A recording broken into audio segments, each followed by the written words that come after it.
beektu barattoonni qorumsa irratti qabxii guddaa fiduu danda'an nama hunda caalaa sa'aatii hedduu qo'atee isinitti fakkaachuu danda'a garuu miti. Namoonni halkan guutuu qo'atanii ijji isaanii diimatee dadhabanii hedduu argitee beekta ta'a garuu qabxii isaanii maaliif gad bu'aa ta'a jettee gaafachuu dandeessa. Sababni isaas qo'annaan isaanii haard malee bifa smaart miti. Guyyaa har'aatiin Piroofeesara Saayikooloojii beekamaa Dr. Maartiin Loobdal Study Less Study Smart jedhee barsiise irratti bu'uureffachuun viidiyoo kana isiniif qopheesseera. Kallattumaan gara viidiyootti. Kutaa tokkoffaa seera daqiiqaa 30. Iccitiin jalqabaa saayinsii sammuu irratti hundaa'a. Sammuun namaa xiyyeeffannoo guutuu qabatee waa qabachuu kan danda'u daqiiqaa 25 hamma 30 qofaafi. Sana booda dandeettii sammuun kee waa qabachuu kallattiin gad bu'uu jalqaba. Barattoonni baay'ee halkan guutuu sa'aatii 5 walitti fufeen qo'adhe jedhanii of jaju. Garuu dhugaan jiru sa'aatii 5 sana keessatti daqiiqaa 30 qofaaf sammuun isaanii waa qabate. Sa'aatii 4 walakkaa fi sana teessoo irra taa'an malee sammuu isaanii nuffii keessa jira. Kun hard study jedhama garuu smart miti. Bifa smart ta'e dubbisuuf mala study blocks fayyadami.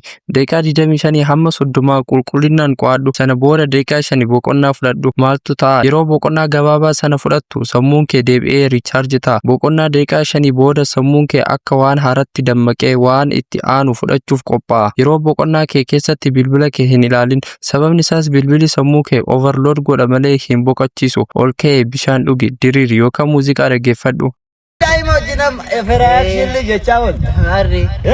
Dhaloota qarra jettaa jiroo laal gisee san kaanii abbaa qabeenyaan ta'a jedhe ati barsiisaan ta'a jette jiroo akkuman jedhe laala niqaalii kiyya lallaafte si laal dagartee qabeenya kana kanaa kiyya hunduu qabeenya akkamii amma qabeenya qabda.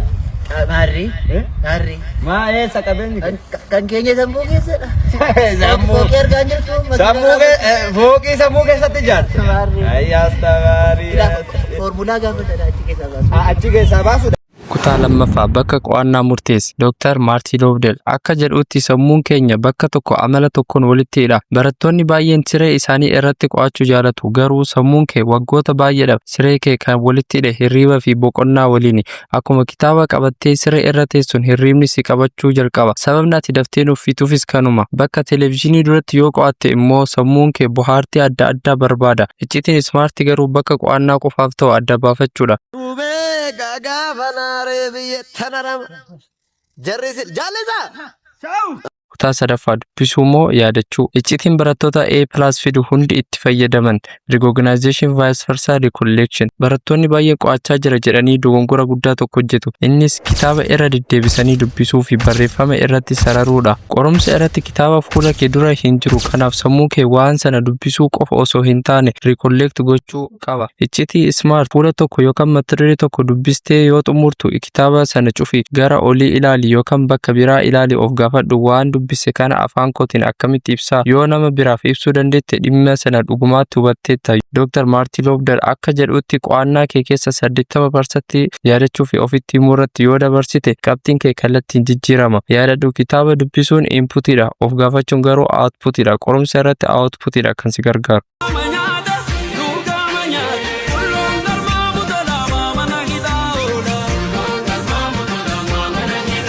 Inni baay'ee murteessaan gaafii of gaafachuudha. Barattoonni milkaa'oo ta'an hundi iccitii tokko qabu. Isaan qo'annaa isaanii qorumsa godhanii jalqabu. Kitaaba kee bantee haayilaayitii gootee yookaan barreeffama kee irratti deddeebistee yoo dubbistu sammuu kee ni nuuffa. Dandeettii waa qabachuu keetis gadi bu'a. Malli smaartii garuu qo'annaa kee keessatti gaafilee waggoota darban fayyadami. Osoo dhimma tokko hin dubbisiin dura gaafii isaa ilaali. Kun sammuu kee akka aktiif ta'ee bakka barbaachisaa qofatti fookas godhu si gargaara. Yaadadhu qo'annaan smaartii ta'e gaafiidhaan jalqabamaa deebiidhaan xumurama.